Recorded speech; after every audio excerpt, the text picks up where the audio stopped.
I turned 96 this winter, and the strange calm I carry now didn't come from meditation, forgiveness seminars, or the kind of soft advice people like to pass around when they want life to sound simple. It came from something much harder than that. It came from finally deciding that my own voice mattered more than everyone else's comfort.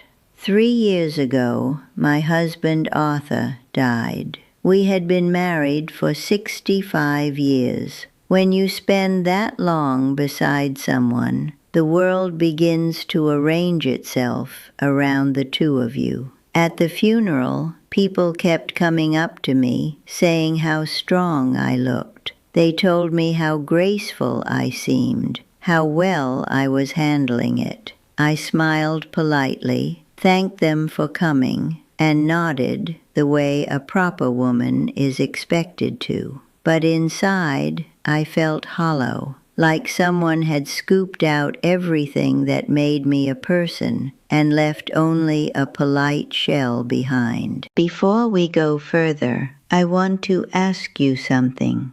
Have you ever stayed quiet about something that bothered you just to keep the peace with someone you love? If that's ever happened to you, write the word truth in the comments. I read these messages sometimes, and it reminds me that none of us are really alone in this struggle. Arthur's death left a silence in my house that felt almost physical. For nearly 7 decades, I had been Arthur's wife. Before that, I was someone's daughter, someone's sister. Later, I became a mother and eventually a grandmother. All my life, I had been defined by who I was to other people. At 96, standing in that quiet house, I realized I didn't know who I was when I wasn't serving a role for someone else. For most of my life, I believed kindness meant never causing discomfort. I believed being a good woman meant listening patiently, agreeing politely, and smoothing over every disagreement before it had the chance to grow into conflict. That belief followed me for almost a century. After Arthur passed away, my daughter Marissa started calling me every week. At first, I appreciated it. Losing a partner after that many years leaves you floating in a strange emptiness, and hearing a familiar voice helps. But after a while, I noticed something strange about our conversations.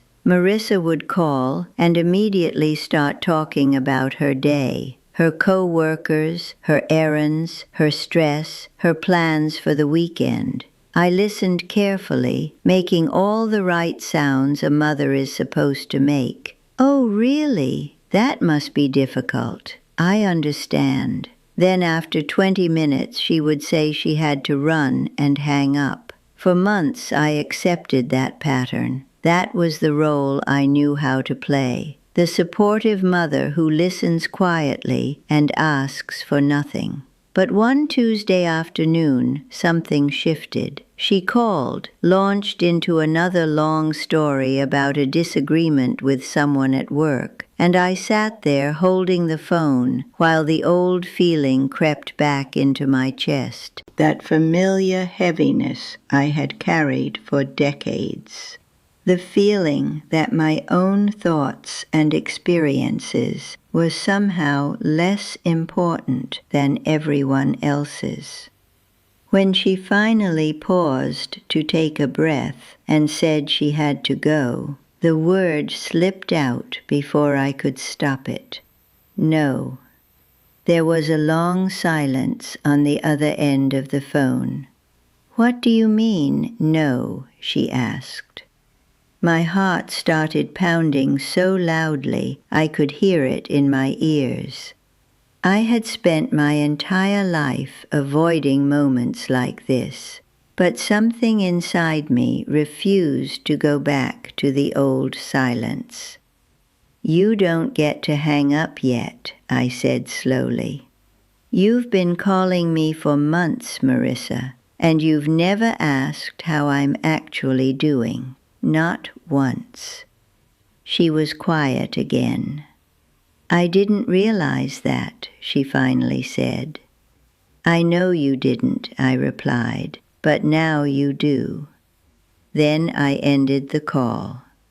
For the next few minutes, I sat there staring at the phone on the table, waiting for the familiar wave of guilt to wash over me.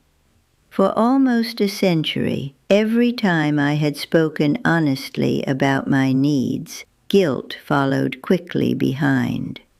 But that day, something different happened. The guilt never arrived. Instead, I felt something light and strange spreading through my chest. It felt like the moment after you've been holding your breath underwater for too long and finally reach the surface. 2 days later, Marissa called again. This time, her voice sounded softer. "Mom," she said, "how are you really doing?" That was the first honest conversation we had shared in years. It felt like the first small crack in a dam that had been holding back my real thoughts for decades. After that moment, something inside me started waking up. A few weeks later, another test arrived in the form of my old friend Judith. We had known each other for more than 40 years. We met at church back in the early 1980s and quickly became part of each other's weekly routines. At least that's what I thought. Judith had a habit of talking endlessly about her life. For decades, I listened patiently while she complained about her husband, her neighbors, the weather, her health, the price of groceries, and whatever else happened to be bothering her that week. I listened because that's what good friends were supposed to do.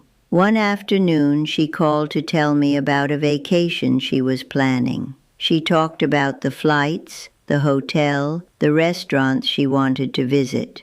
She talked for nearly half an hour without stopping. Finally, she paused for a moment, and for the first time in 40 years, I said something different.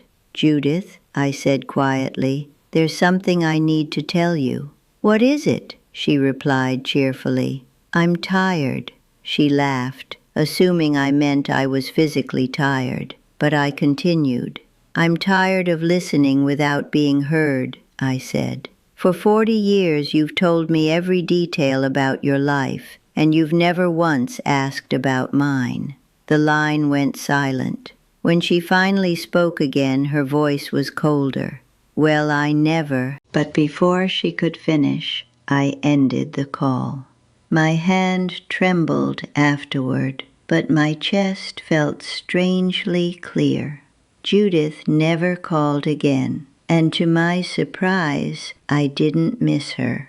What I realized I had been missing all those years wasn't Judith herself. It was the version of myself who believed I needed her approval to feel valued.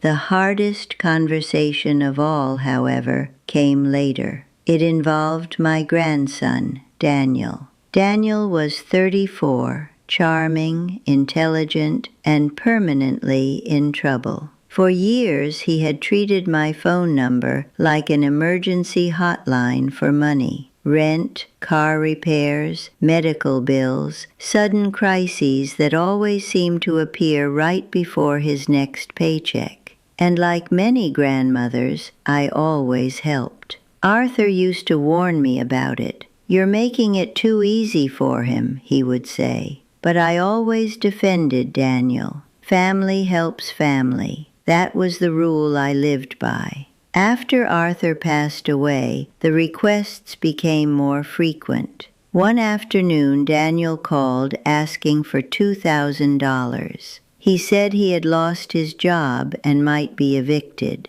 I had heard that same story several times before. This time, I took a slow breath before answering. "Daniel," I said gently, "I love you, but I'm not giving you any more money." The silence that followed was heavier than any argument I had ever faced, and I knew in that moment that telling the truth would change everything. Daniel's reaction came quickly, and it wasn't gentle.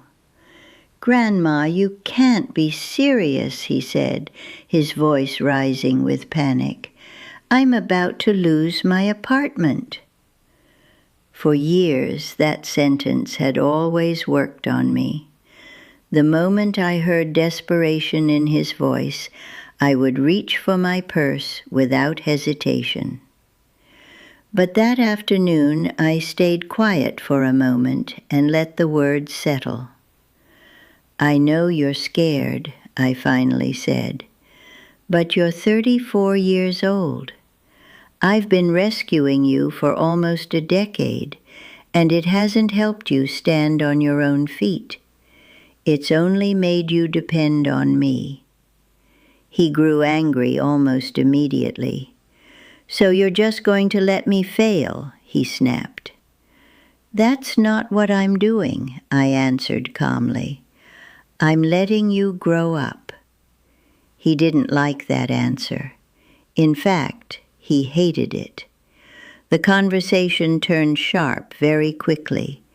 Daniel accused me of changing, of becoming cold. He said things that stung more than I expected. At one point, he even said, "Grandpa would never have treated me like this." That sentence hurt the most because it was probably true. Arthur had a softer heart than I did. If he were still alive, he might have quietly written the check just to avoid conflict. But Arthur wasn't there anymore, and I had spent too many years watching kindness turn into quiet exhaustion. So I repeated the same sentence again. "I love you, Daniel, but the answer is still no." Then I hung up. The moment the call ended, the strength I had been holding on to slipped away. I sat at my kitchen table and cried harder than I had cried in months. Not polite tears, but the kind that leave your face red and your chest aching. It hurt knowing he was angry with me. It hurt imagining him telling people that his own grandmother had abandoned him. But something else was happening beneath the pain. For the first time in years, I had not betrayed myself. All those years, I had believed honesty would destroy my relationships. I thought speaking the truth would cause people to leave, and that being alone would be unbearable. But the strange thing about honesty is that even when it hurts, it cleans the air around you. The pain is sharp, but it's clear. There is no confusion about who you are or what you stand for. Daniel didn't call again for a long time. 8 months passed without a single word from him. At first, the silence felt heavy. I kept expecting the phone to ring with another emergency. When it didn't, I slowly started noticing something unusual about my life. I had space. For the first time in decades, my days belonged entirely to me. I began doing small things that would have seemed strange to the woman I used to be. I stayed up late reading novels I had always wanted to read but never had time for. I ate dinner whenever I felt like it, instead of at a proper hour. Some nights I left the dishes in the sink and went to bed without worrying about them. One afternoon, I even bought a chair that Arthur would have absolutely hated. It was bright blue, soft, oversized, and completely impractical. for our old living room. But when I saw it in the store, something inside me smiled.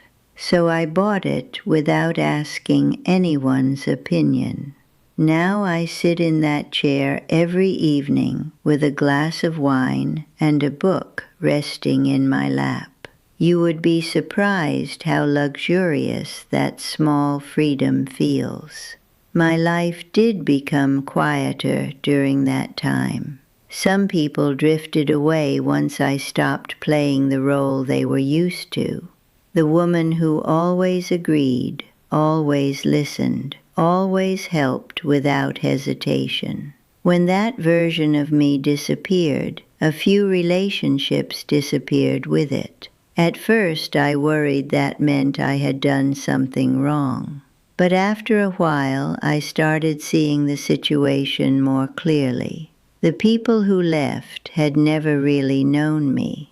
They had only known the convenient version of me. The people who stayed were different. Marissa and I began having deeper conversations. Instead of quick phone calls where she talked and I listened, we started asking each other real questions. She told me about her fears, and I told her about my loneliness after Arthur's death.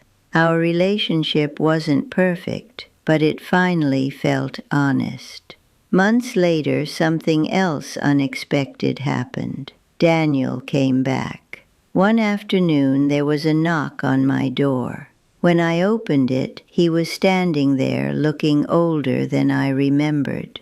Not physically older, but steadier somehow. "Hi, Grandma," he said quietly. We sat at the kitchen table for a long time without speaking. Finally, he took a deep breath. "I was angry with you for a while," he admitted. "But you were right." I waited without interrupting. "When you stopped helping me, I had to figure things out on my own," he continued. "I found another job. I started talking to a counselor. Turns out I've been running from responsibility for years." He looked down at his hands.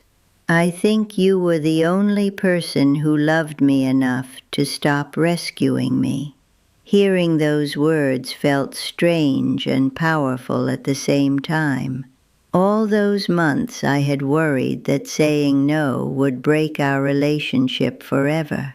Instead, it had forced him to grow in a way that endless help never could. That day we talked for hours. Not about money, not about problems that needed fixing, but about life, about mistakes, about the strange process of becoming an adult. When he left that evening, I realized something important. Sometimes the kindest thing you can do for someone is refuse to make their life easier, because comfort can quietly trap people in the very habits that are hurting them. That realization changed the way I looked at the last 96 years of my life. For most of that time, I believed love meant keeping everyone comfortable. I believed peace meant avoiding conflict at any cost. But what I eventually discovered is that avoiding conflict doesn't create peace. It creates quiet resentment. And resentment slowly poisons the person who carries it. The strange freedom I found in my 90s came from a simple but terrifying decision.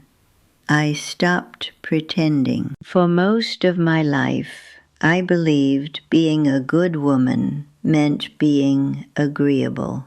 It meant smiling even when I disagreed, staying quiet when something hurt me, and putting everyone else's comfort ahead of my own truth. I thought that was kindness. I thought that was love. But when you live that way for decades, something inside you slowly begins to fade. You become excellent at reading everyone else's needs, yet completely disconnected from your own. That was the life I lived for nearly a century. After Daniel left that evening, I sat alone in my living room for a long time, thinking about the strange path that had brought me here. I thought about Arthur, about the quiet routines we built together over 65 years. I thought about the younger version of myself who believed that harmony meant silence. The truth is, Arthur wasn't the reason I stayed quiet all those years. That choice was mine. He never demanded it. I simply believed that was the role I was supposed to play. Once I stopped playing that role, my world became smaller in some ways, but clearer in others.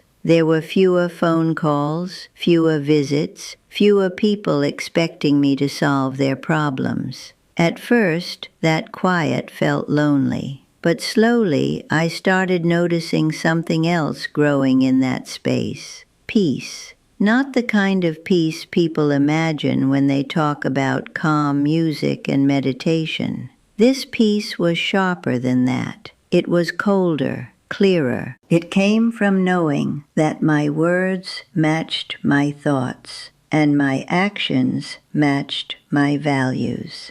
For the first time in my life, I was not fighting myself. I stopped agreeing with things I didn't believe. If someone said something I disagreed with, I said so respectfully but honestly. If I didn't want to attend an event, I declined without inventing excuses. At first, these changes shocked people. When someone spends decades behaving one way, others become very comfortable with that version of them. The moment you change, it unsettles them. A few people called me difficult. One woman at church even told me I seemed colder than I used to be. Years ago, those comments would have haunted me. I would have replayed them in my mind for days, worrying that I had hurt someone's feelings. But something inside me had shifted. Instead of feeling ashamed, I simply nodded and said, "Maybe you're right." Because what they were really noticing was honesty. And honesty sometimes feels cold to people who are used to comfort. The strange thing is, the relationships that survived these changes became stronger than the ones that disappeared. Marissa visits more often now, not out of obligation, but because we genuinely enjoy talking to each other.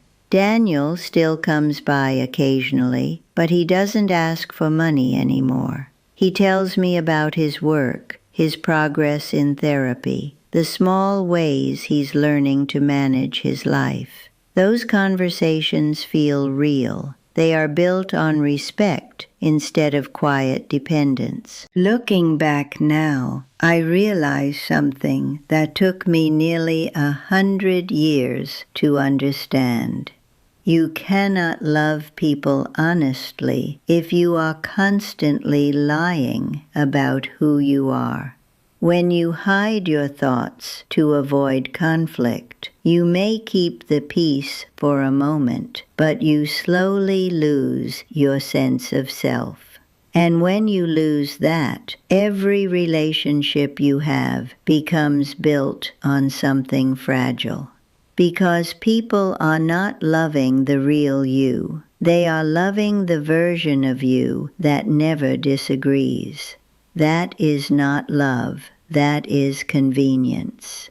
Real love is stronger than that. Real love can survive honesty, disagreement, even moments of discomfort. In fact, those things often make it stronger. That is the lesson age finally gave me. Peace does not come from being liked by everyone. It comes from being honest with yourself first. For decades, I believed that speaking the truth would destroy my relationships. But what I eventually discovered is that truth doesn't destroy the right relationships. It only clears away the ones that depended on your silence. If you are watching this right now, wherever you are in your life, I want you to think about something simple.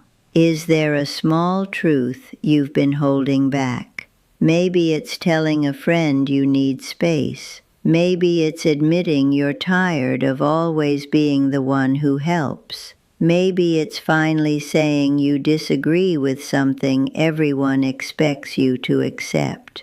It doesn't have to be dramatic, just one honest sentence. The first time you say it, your voice might shake, your heart might pound, the way mine did when I told my daughter to stop hanging up without asking about my life. You might feel cruel for a moment, but if the truth is real, something surprising will happen afterward. You will feel lighter, not because the conversation was comfortable, but because you stopped betraying yourself.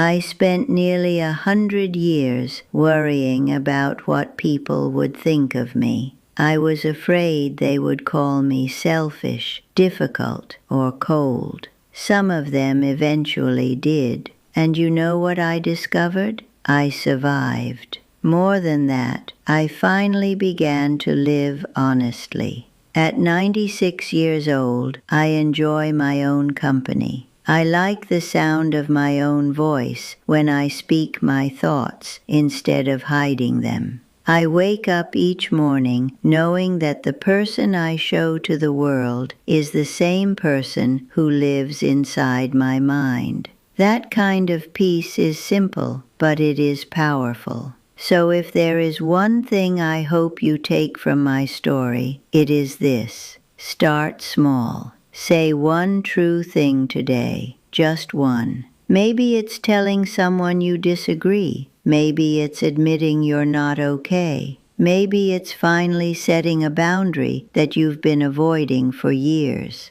It might feel uncomfortable in the moment, but on the other side of that discomfort is something far more valuable than temporary harmony. Freedom. Not the freedom to do whatever you want, the freedom to be exactly who you are without pretending. And after nearly a century of pretending, I can promise you this with complete certainty. That freedom is worth every difficult conversation it takes to reach it.